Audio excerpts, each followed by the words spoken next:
the mad Hold professor. on. Yeah. Hold on. I'm trying to get the recording started. Okay, hi everyone. This is Scott with Sun Guardians. Sorry we got a little bit late of a start.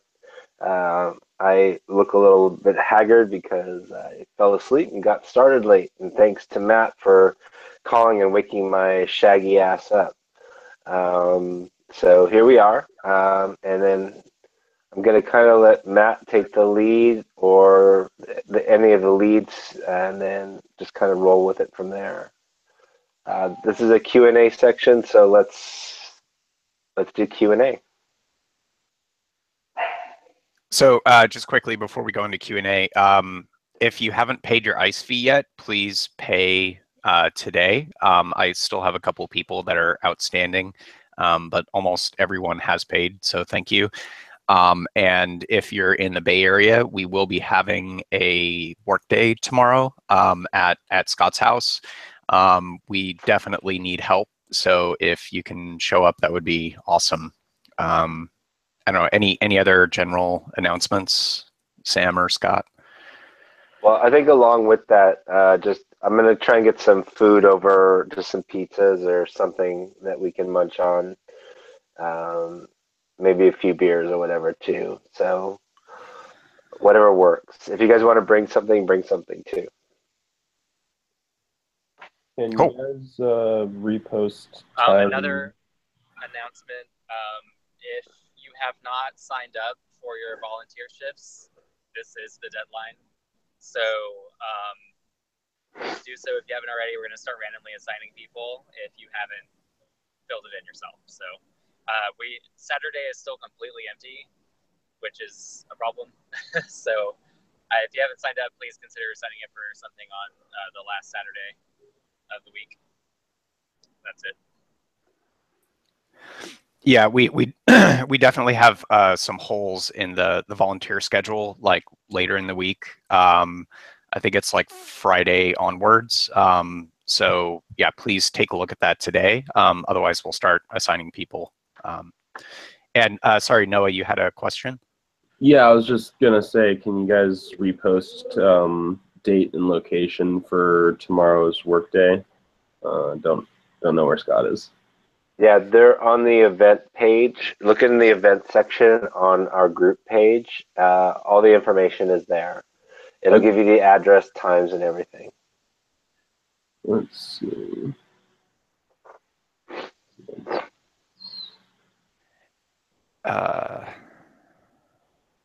So just another footnote about the volunteer stuff.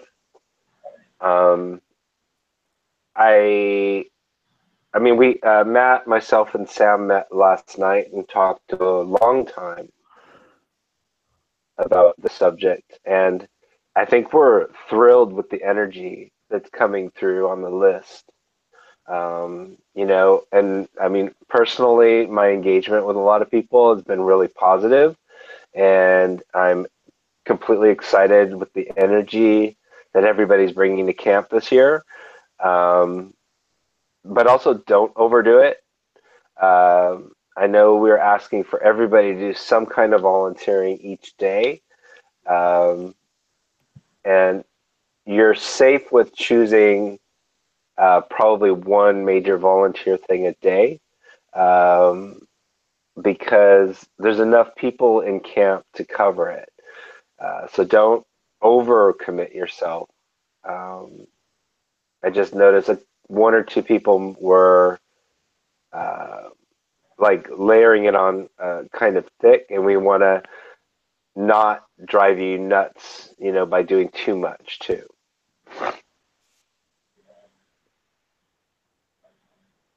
So this is an open forum for anyone. You got all three of the camp leads here, and this is a good time with any questions or conversations about what's going on in camp.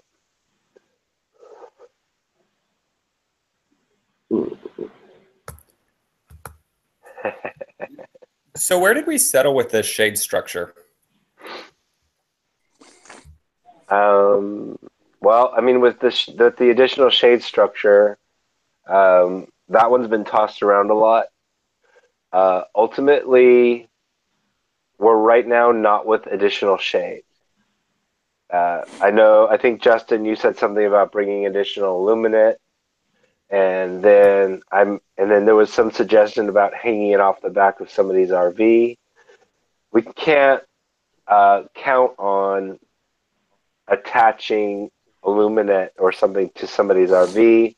Yeah, Because there's a good chance of danger of damaging it. I know. We don't want that to happen. Hey, Noah, Okay. can you mute? Yeah, Yeah. I have a 10 by 12 piece of Illuminate, 10 foot by 12 foot piece of Illuminate that I think is probably going to mostly go in my tent, but is, there could be like a small shade area if we had something to hang it on. But when you say additional shade, does that mean so that, like, the temple still has shade? There will still be places to sit that are shaded, or should we really try to make our own outdoor seating area? We have the kitchen will have space that's shaded to sit in, and we have an area that's shaded and unshaded where the fire pit and so forth will be, where everybody can kind of conjugate. We can still see the road from there, and still have social space and shade. In the past, I have provided shaded camping for people, but it was. I don't want to use the word abused, but there was some problems with it in recent years where I just decided, well, everybody can take care of their own shade. So if you need additional shade, then you need to provide an additional pop-up, Illuminate, solar blanket, whatever it is to cover your tent if you want additional shade. Sounds good. Thanks. There's been a couple of people that have talked about, creating that space, and I'm all about, somebody doing that for a communal effort. But if it doesn't happen, then we just go back to, radical self-reliance, and when everybody takes care of their own shade. That's all.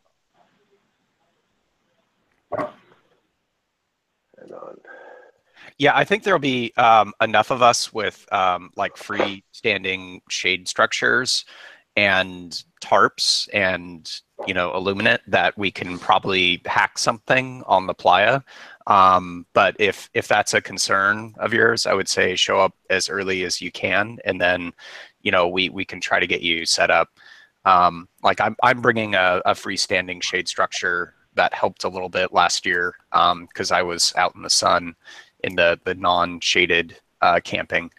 And frankly, it's it's hard to sleep during the day anyway, just because it's so frickin' bright and hot.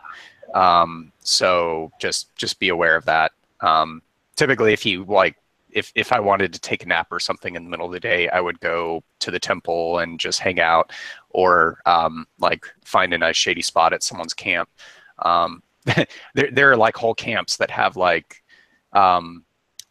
hammocks and just chill out areas too, which is kind of nice. So that's available on the playa. And definitely, yeah, you can go to the temple and just kind of crash out in there if you wanted to, especially if there's nothing going on. So there's no reason why not to use that space. How I have a question. Okay. How tightly packed Who's next? How tightly packed is the campsite? Like, how close am I to my neighbors? Well, I mean, I'm going to be grouping tents together. I have to come up with the final plan. You'll see a post in the timeline that, and you should be able to find it by just going through images, where there's a previous plan that's on there, but it has to be updated with some changes that took place. So you can kind of see we have more land than we need, technically.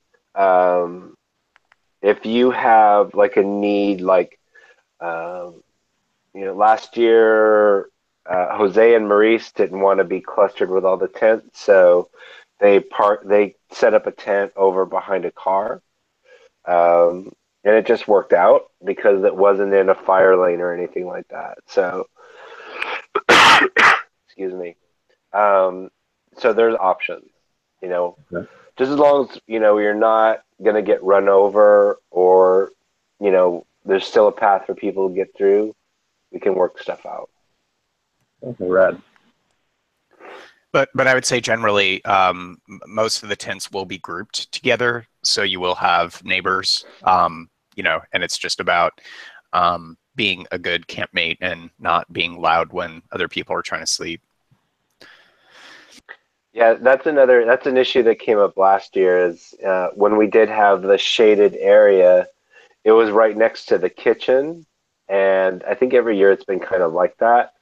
And then, like, if people are getting together in the kitchen and getting drinks or getting ready to go out or something like that, then anyone that was in there sleeping was getting, kind of miffed because they couldn't sleep because people were talking outside their tent. So that was just the way things worked out last year.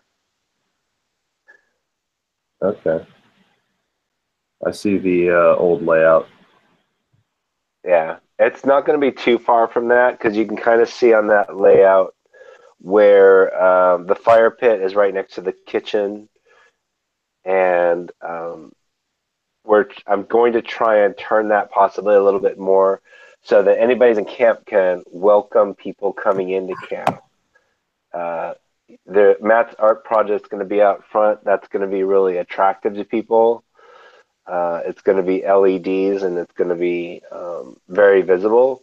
And anybody that can see inside the temple is going to see, a lot of activity going on in there too. So it's just important also that if anybody is in camp, that people feel welcomed when they come in, and that everybody is vigilant on that, and everybody is acting as a concierge, or like we're welcoming somebody into our home. But it's also really important, and I want to make this absolutely clear: no guests should be in our kitchen. No guests should be in our food. No guests should be at our water or drinking supplies. I mean, there's going to be some exceptions that are going to happen here and there, but that stuff is for our campers. Food, water. If a ranger was to come by, then I would always offer that ranger, water or Gatorade or whatever like that. But if it's just a regular citizen of the city, they need to get water at their camp unless it's an emergency or something like that. And I'll also say this. I've been a part of a project at Burning Man called Safe Place that we've been working on and off for the last, 4 or 5 years now. And so if anybody is in, if they're in a really bad physical state, if they're afraid of anything, or if they're in a bad mental state, and they need a place to just chill, then welcome them into the camp. Don't do anything that's going to aggravate that. And then get somebody to get help. And then we can talk about on how to do that. Because what we'll need to do is get we'll get a ranger or get on a MERS radio that some camps have to get that person some assistance and get them, some care. Scott, I think you just cut out. I don't know if it was just for me, but you said welcome them into the camp and then something and then go get help. Okay. Yeah. So if somebody is in a bad state, can you hear me? Yes. Okay. So if somebody is in a bad mental state, maybe they're feeling physically threatened, you know, let them come into the temple, let them sit by the fire, whatever it is, and have somebody else get a ranger, not not a BLM ranger, not a law enforcement person. Get a ranger. We have a green dot ranger in our camp, and that's Kurt. Uh, Kurt tends to be out of camp a lot when he's with us because he's either working or he's, you know, off doing something wild and crazy. But if he's there, definitely get him first, and then we'll go to the nearest ranger station or first aid and get some help. And there's usually one nearby, as I found last year. So yeah. Sorry. Matt was reminding me of something last night. Yeah. And I won't go there. Scott can tell the story sometime if you No. So yeah, if anyone needs help, just, you know, like, one thing you can do is, you know, you're bringing your own water and your own food, so it's, you know, it's always a nice thing if someone's just run out of water and they're dehydrated to give them some of your water, or give them a protein bar or something. Sit them down, just talk to them, make sure they're okay. I would say the vast majority of the time, people don't need like a ranger or need medical or, you know, psychological help. They just need a moment to chill and maybe just to talk to someone. And, you know, if you're willing to do that, that's something you can provide to people on the playa. Yeah, and as Scott said, if someone is, like, you know, hurt, or, you know, just totally freaking out, if they're on some substance and they need help, that's when you should go to a ranger, or you know, take them to a medical station. It's just about being a good member of the community and helping people out. Yeah, very much so, and it's also about not, you know, it's also not about creating more triggers for them too. So, you know, they don't need to be surrounded by people. They just have someone there, just, you know, telling them to keep calm if they're in that space, and then, you know, we either get them help or a glass of water, which could just solve everything. You know, we just have to deal with that moment. But your first step, no matter what, is a lead, and then from there we go with whatever direction we have to. I just wanted to add that footnote in there because it's not something we've talked about yet. And I will say, like, that doesn't happen very often.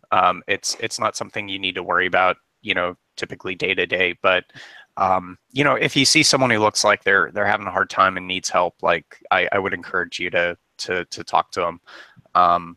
You know, that's one thing I really liked about Burning Man last year is, you know, it's not like a festival where, you know, if someone's like on the ground, like, you know, puking their guts out or something, like, or just passed out in the sun, you know, people don't just walk by. Like, immediately someone walks up and is like, hey man, are you okay? Like, do you need some help? You want some water? Because we really try to take care of each other, because we're all just, like, you know, all 70,000 of us are trying to survive in the middle of the desert.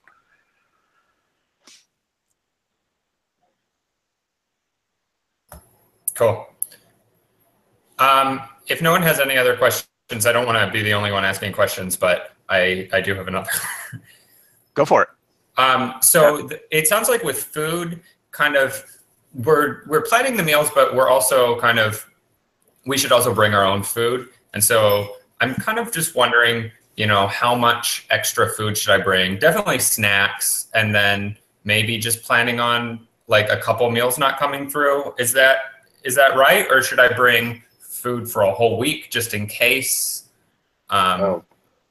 No, actually, that's a really good question, and I appreciate you putting it out there.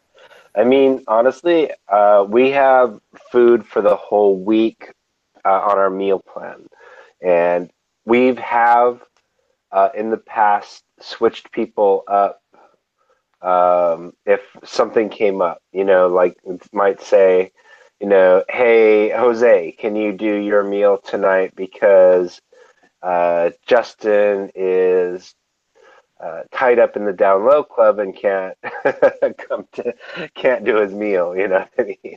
He's So, literally tied up at the moment. You know me so well. That has happened. That's true stories. So, I mean, we can bend and work with each other on scheduling and stuff like that. You know, for snacks, I would definitely recommend, like, if you're going to be there early, if you're going to be there late, there's a couple of days on both. There's a day at least on both ends where there's a fend for yourself day, and that is on the schedule there. So you should be able and see that. You should keep in mind also that your appetite is probably not going to be as much as it is in the real world out there, just with the heat and with the circumstances.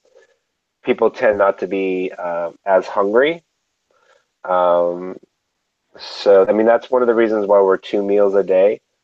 But you would be good with just, granola bars, protein bars, food bars, if that's what you brought. You know what I mean? So,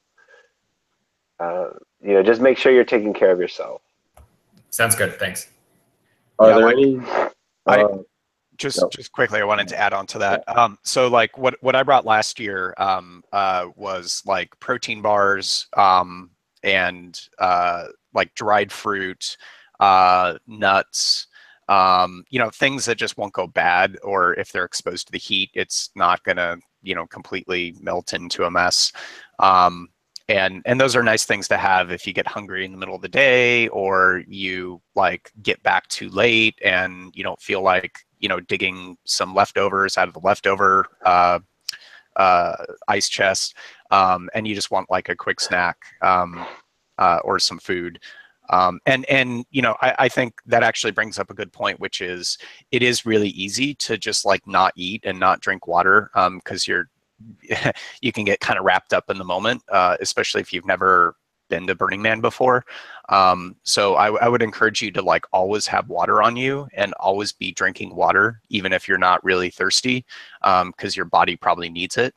And carry some food and some snacks with you, and make sure you're getting, at least a couple meals a day. Otherwise, you can burn out and then just totally crash, and that's not fun. And it's also helpful if everybody has filled out the updated information form, even if you just registered. That's helpful for me because I just want to make sure that I'm aware of all food allergies, dietary needs, and just any changes that might have taken place too.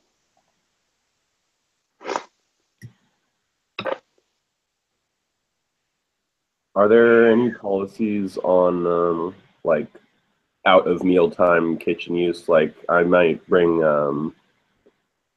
like some boxed mac and cheese, easy peasy type. Just boil some water and throw it in. Is that totally cool? Well, I might judge you for it, but that's about it. But no, you're fine. When the kitchen is not in use, all the gas tanks should be turned off. All you'll need to do is turn on the gas, and then you can turn on the stove and use the igniter and use it. That's fine. We had a guy last year who was so sensitive to any food that he had to bring his own food for each meal, and he just made his own stuff every day. So there's no problem with that. And I would say the only thing I would caution is just make sure you leave the kitchen as you found it, and clean up after yourself. Don't leave dishes in the sink and food everywhere. Just be courteous to the people who have to cook later in the day. Yeah, no problem. Yeah, and Jose is in charge of the kitchen, and if he says something, then it's listen to him. He's in charge of making sure that this place stays safe and clean, and we don't want any blowback from any direction. So, What is the coffee situation? So I was planning on bringing like a few pounds of Pete's coffee ground for a percolator. And, you know, at least if I wake up and there's no coffee, I typically make it. I would encourage you to do the same. I would say it should be a part of like brunch, but sometimes the brunch crew gets really busy and they either forget or they just don't have time to make coffee. So that's something you can help them out with.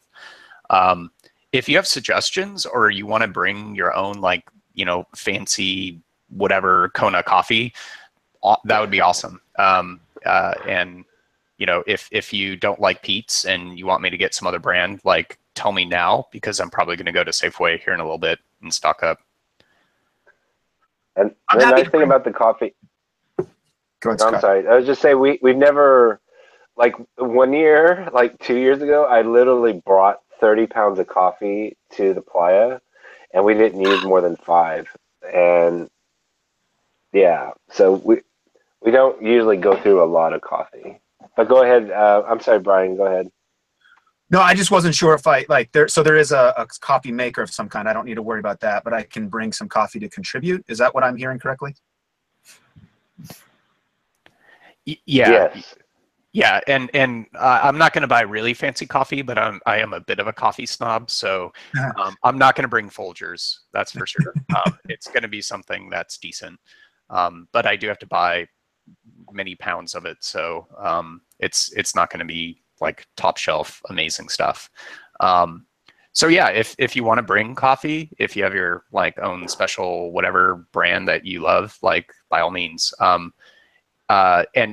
if you can get it ground for percolator, which is, I think it's like bigger grounds, just so we're not like, you know, drinking grounds. And we still do have the coffee percolator, right, Scott? Yes, sir. Cool. And so I need to pick up sugar for the tea, and I've already got creamer, just so you guys know. It's a powdered creamer. So yeah, God, I look horrible. Oy. All right. Good morning.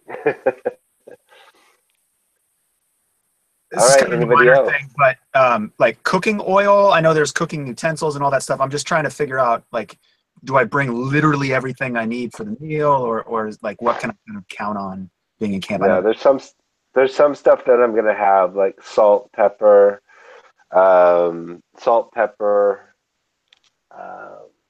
I'll grab some like garlic powder or something like that. I'm looking to write down a list because I do need to start that list. And then when Craig and I go shopping on our way out, we'll pick all that stuff up. So we'll just get the basics for the kitchen, and oil being one of them. And like I said too, like for everybody producing a meal, the most you can pre-cook before coming out, the better. If we can just heat it up in food bags, that'll save you a lot of grief out there, and that'll also just be easier overall. I'm looking at the inventory. Yeah. Sorry, was someone else? I'm No, looking go at the ahead. inventory. Okay. I'm looking at the inventory list, and it says there's just a 10-quart stock pan. Is that the biggest pan that we have for cooking? My dish is kind of, it's like basically like you just like cook it all in a pot at the same time. I have 2 giant pots. One of them is 5 gallon, and one of them is And what'd you say, 10 quart? Yeah, that sounds about right. That's the new one I bought. Is that big enough? As long as it'll fit all of the food at the same time, it's big enough. Yeah, and I mean, it's kind of what you would imagine. It's the amount that you would imagine a person eating. So. Yeah, I mean, I know we talked offline about how to prepare. Well, amounts to prepare, and I know I provided that chart, but I at no point. I mean, if you're doing an all-in-one pot kind of thing, we should have plenty of cookware for that. Yeah. Sounds good. I'm just concerned that maybe do you and I need to talk a little bit more offline about how much you're preparing? I don't think so. I haven't actually done the math yet, but Okay. No, I think basically I'm going to take a recipe that serves 4 to 6 people and multiply it by like 8 or something like that, and then just bring all the ingredients, and then maybe some chicken and stuff on the side. So I think it'll be fine. Okay. I do want to avoid as much cooking out there as needed. If you can do pre-cooking and store it in either tubs by freezing it or something like that. And I'm not talking just to you, Justin. I'm talking to everybody. Like the pound of bacon, that should be cooked before coming out. That we've asked people to bring. You know, like I told Justin too in our conversation that, you know, if he's using chicken or something like that, that maybe using canned chicken would be easier to manage than raw or uncanned chicken, just to you know, kind of prevent any spoilage. So just kind of keep those things in mind. It doesn't have to be gourmet, but you know, we can, you know, still manage to make some decent food from ingredients that are really safe to work with and pre-made. I was thinking I was gonna bring something for breakfast, but I haven't really signed up for it. If I can work with someone, I think Noah was saying he'll make some eggs. Well, I need everybody signed up for a meal. Like 2 guys actually that are roommates that are coming. Like Craig and Jared, for example, are going to work with each other on 2 different meals. Like, because everybody's responsible for a meal in camp. That's joining us. If you want to partner up with someone and flip-flop like that, that's not a bad idea. You know what I mean? Because they're like Craig and Jared are doing a dinner and a breakfast. Okay. And they're going to be working with each other. And I just thought that was just the neatest thing, the neatest idea so far. So there's ways to, you know, minimize the impact on you and your time and still do something really cool. Okay. Well, I'll have to see if there are any slots open for brunch, really. I don't think there are. So I would jump on that today, please, because like Sam was saying at the top of the meeting, we went through the list last night, and we're at a point now where we have to start assigning meals to people and then, you know, figuring out the aftermath, because we need everybody in camp signed up. And you know, I just want to also make it clear that the leads are taking a step back on this particular issue because there's enough campers in camp to do that, and all 3 leads have been working on this camp for 6 months and more, and so we're going to let you guys feed us. That might sound selfish, but I'm like, no, we've been working on this for a while. So well, and we'll be step back. Yeah, we'll be working the entire time we're there too, off and on. Yes. So and also helping like in organizing the build and the teardown and all that.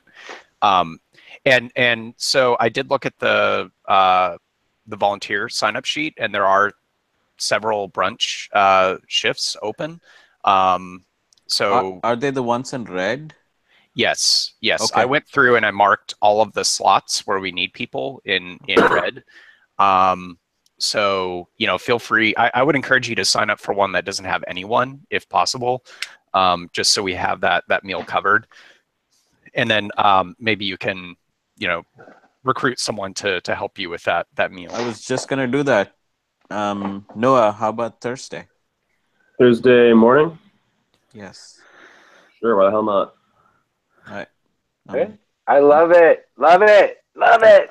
I'm putting your name down. I'll put mine as well. Two of us. Great, thank you. All right. This is teamwork. I love it, you guys. Awesome. So food safety is going to be really huge. You know, we did last year and in 2015, I think, you know, there was some mishandling of food and some people got sick. So we want to avoid that at all costs. We want to avoid people getting sick, period.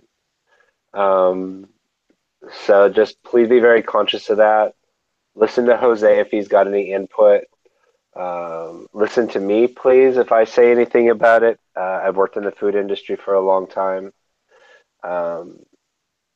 And, you know, let's just all, you know, keep each other healthy and alive out there. Cool. On the subject of like food safety and refrigeration, are we all bringing our own coolers or?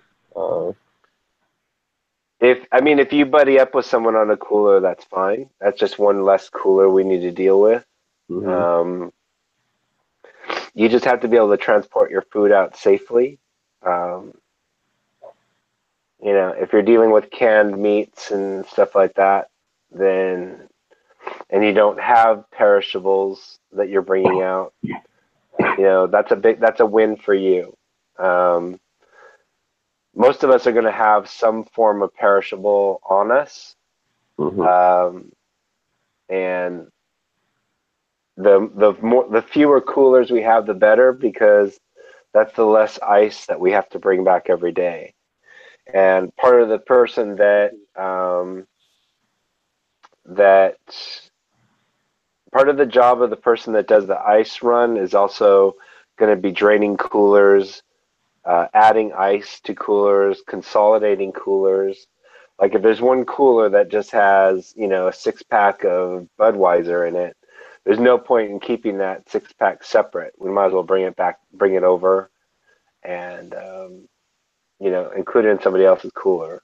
And you may not be made aware of it, but just know that that's part of the process here with paring down coolers. And do we collectively store our coolers somewhere, or? Yes, they'll be up in near the kitchen where we'll put all the coolers together. We got a whole new kitchen space this year. So last year we were in 3 carports that were strung together, and those carports are gone. And now we have this new shade structure, which should be larger or a bit or almost the same. And then we'll have them gathered in there. We have to have them set up in a way where they're not in the sun and all that stuff. So we're working that out still a little bit. Okay. So a change on the schedule was, and this is after I conferred with people in camp, was our camp party on Wednesday. I canceled that in lieu of an outing together. You don't have to go to it, but I would like to see if I can get everybody together. There's going to be the first ever dance performance and orchestra that'll be playing out on Deep Playa on Wednesday, and it just happens to have performers in it that I know, and it should be quite the spectacle. And since it is Wednesday night, it's also White Party night at Opulent Temple. So this could be a fun chance to get gussied up in White Party outfits, go out together and check out this event, and then go over to the White Party, and then we either stick together or we, go in our separate ways. But it could be just a fun thing we do together for the evening. We've done group events together every year, and it'd just be fun to do it again. Okay. Cool. Well, I need to get my ass cleaned up and get ready to go to work. One more question. Will there be sale of gas on the playa this year? I would not count on that. They do sell gas. I don't. You'd have to do some research to find out how to access that. But what are you looking for gas for? Well, the RV that I'll be staying at or in. Yeah. Thinking if we run the AC or whatever else, and if we run out of gas, I don't know. I mean, I'll bring a gas can, empty one. I mean, okay, so there's a few concerns with that. You're probably not going to want to do that. You're going to end up in trouble if you do that. You could end up just getting the vents congested with dust. There's some things you really should do some reading about before even thinking about that. Okay. And then if that locks you into that RV without engaging with the community, that's another issue. You know what I mean? So Understood. I guess, one day at a time, but just when Mikhail, Irina, and Diana are driving in, they need to make sure that they're getting their gas tank filled either in Gerlach or at Fernley. There's no chance to fill up for gas on the playa. Right. And as far as like AC goes in the RV, I don't think anyone last year really ran their generator much. Like there are things you can do to reduce the amount of like electricity you need. Like you should tape up reflective material over all the windows, and that will keep the RV cool during the day, or at least not hot. And then you can just open like your door at night because it cools down to kind of cool down the RV. And also, I would encourage you, try not to run your generator at night. Just be courteous of the camp, and run it during the day if you need to charge up your batteries or anything. Fair enough. I actually did buy reflective material. Hopefully that's enough. Yeah, it sounds like you're really worried about the heat. I think it will be. Like RVs are pretty insulated, so if you tape up the windows with reflective material, it should stay relatively cool. Got it. All right, guys. I need to go ahead and wrap this up. I thank everybody for participating. I'm glad to see, the people I'm seeing, with Brian, Justin, Matt and Matthew, Noah, Uday. Sam had to leave because he was traveling somewhere. Thanks everyone for dialing in and being part of this. And then we'll be publishing it. Oh, go ahead, Uday. Tomorrow is a work day, yeah? Yes, tomorrow's a work day. All right. Okay, good to know. 11. Yes, at my house. And I posted the link in the Sun Guardians group just as a reminder, because I think some of the new people weren't like individually invited. So yeah, we definitely need help if you can show up. One last thing is, if there are any other questions, please do post them in the Sun Guardians group, or you can reach out to me directly on Facebook and message me. If you add me as a friend and I see you're part of the Sun Guardians, I'll accept it. So I'm happy to help. I'm the official, unofficial Burgeon contact. So if you have any, there are no dumb questions. I probably had them all last year as a Burgeon. So feel free to ping me directly if you'd like. Thank you. Thank you so much. All right, guys. Thank you very much. And you guys have a great day, and we'll see some of you tomorrow.